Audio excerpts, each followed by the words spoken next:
morning guys. So for today's video guys, ay papakita ko ngayon guys kung gaano kalaki yung aso namin guys dito sa Bukidnon, Valencia guys. Ito ay isang Belgian dog. Papakita ko guys kung gaano siya kalaki guys. A few moments later. Guys, so ito kalaki yung Belgian namin. Polar, dali. Let's go. Ito yung Belgian namin guys. Belgian na ito guys ay black dog and super creepy niya guys, pero at least mahawakan naman siya guys. Pakikita ko sa inyo guys kung paano ko hawakan guys. Yun si Polar guys. Sobrang laki niya guys. So malaki pa sa akin guys.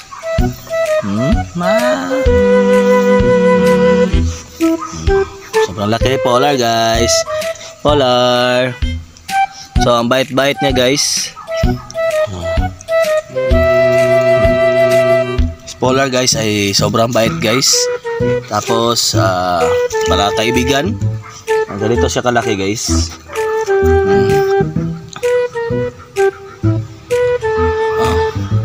Tignan niyo guys yung katawan niya guys, sobrang laki guys.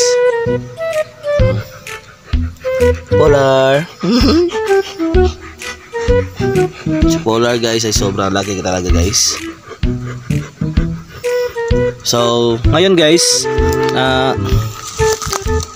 birthday ng lola ng asawa ko.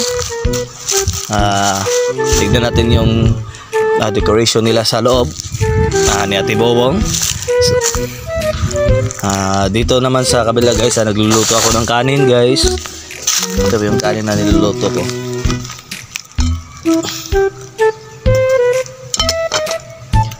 Tapos bulalo guys, yung bulalo.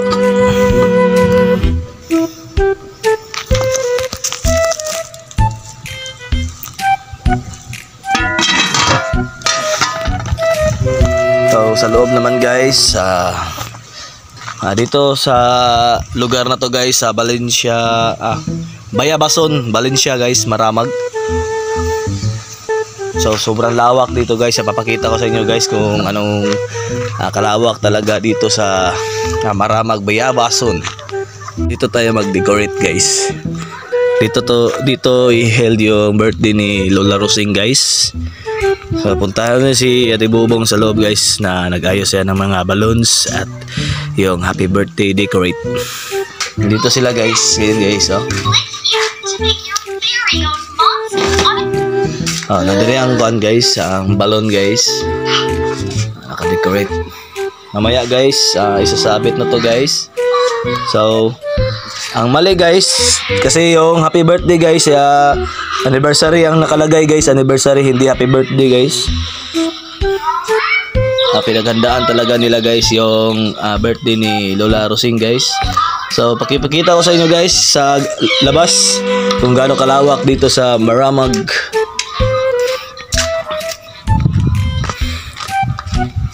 Ganito kalawak yung nasa lugar sa Maramag guys. Yung bahay dito guys, sobrang hindi masyado marami guys.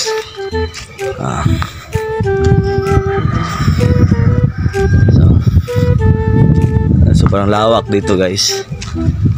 Doon sa kabila guys, marami pang lote doon guys. Ito doon, marami lote doon. So maganda sana yun kung bahay mo ay nasa taas, makikita yung mga tanawin doon guys. Na doon ang kuan guys, Pulangi River. Lawak dito guys. Dito kami tumutuloy. Tapos dito guys, grabe, sobrang init dito sa Maramag, Bukidnon guys. Makikita yung mga bundok doon guys, sobrang ganda. Lalo na yung pagmalapitan guys. So balik tayo doon sa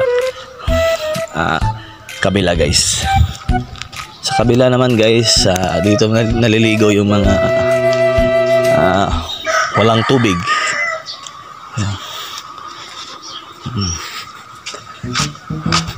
Konti lang yung mga bahay dito guys. Yung mga bahay dito ay hindi gaano karami guys. Ayan, diyan sila naliligo guys sa irrigation guys. So yung mga tao dito walang wala talaga guys. So, punta tayo sa kabila guys sa may kalsada. Maghanap tayo ng spot kung gaano kalawak talaga ang Maramag. Ang Maramag guys, ang Bukidnon guys ay top 3 na pinakamalawak na bakanting lote guys. So dyan guys, makikita nyo guys, sobrang lawak ng kamaisan guys. Hindi yan mais guys, isa yung tubo guys. So may sapa doon guys, may ibon pa lumilipad. Sapa dito guys, pwede ka mamingwit dito guys kung wala kang ulam. Doon kalawak yung mga area. So makita nyo guys, kahit mainit dito guys, so solve naman kasi walang katao-tao. Kahit ikaw lang yung nakatira dito, wala talagang problema guys.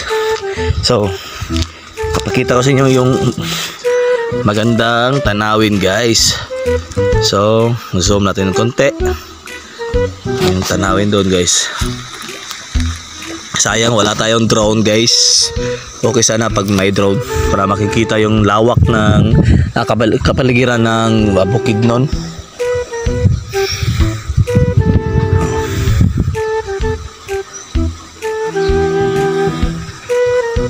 Sobrang lawak guys, di ba?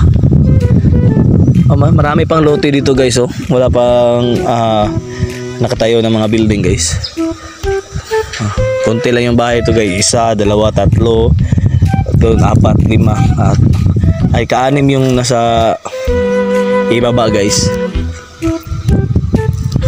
Diyan kalawak guys.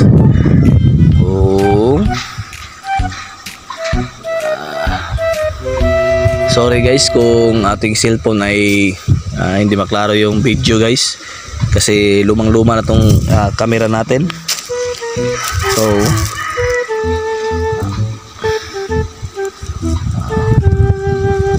So maraming salamat guys. So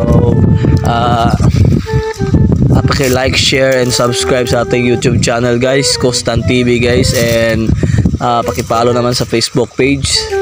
Tapos paki-comment and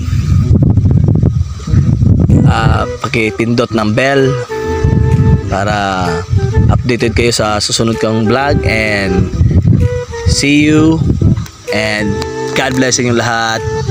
Bye bye.